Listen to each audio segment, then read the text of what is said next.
គ្រូអ្នកគ្រូបងប្អូនអាចទៅសិក្សាមើលឆ្នាំ1979ដល់1989ប្រទេសខ្មែរមានឈ្មោះជាផ្លូវការថាសាធារណរដ្ឋប្រជាមានិតកម្ពុជា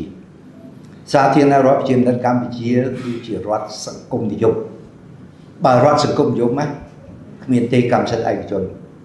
គ្មានទេវណ្ណៈនៅក្នុងសង្គមគ្មានទេសេដ្ឋកិច្ចទីផ្សារ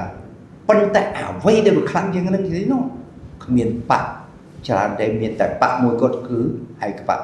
កុម្មុយនីសកម្ពុជាឥឡូវនេះបកកុម្មុយនីសទាំងអស់សង្គមនិយមទាំងអស់ reform ហើយនៅសាកូរ៉េអញ្ចឹងមួយឥឡូវយើងមើលចាស់ទីផ្សារសេរីឲ្យបើកហើយវណ្ណៈភាពអីបើកហើយកម្មសិទ្ធិអីមានហើយប៉ុន្តែស្អីដែលមិនដូរបកនៅប្រទេសចិនមានបកមួយ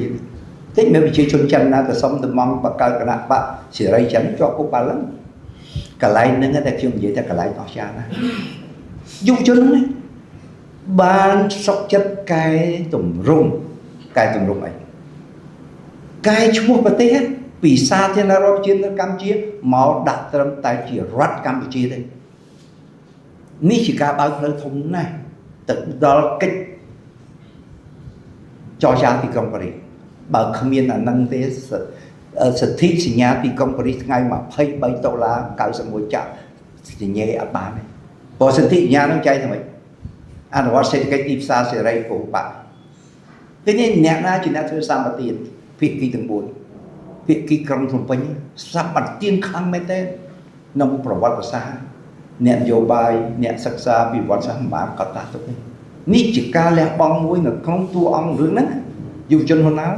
ប៉ុន្តែខ្ញុំមើលទៅរឿងខ្លះលោកបង្ហាញមិនទាំងអស់ផងទេនៅមានការ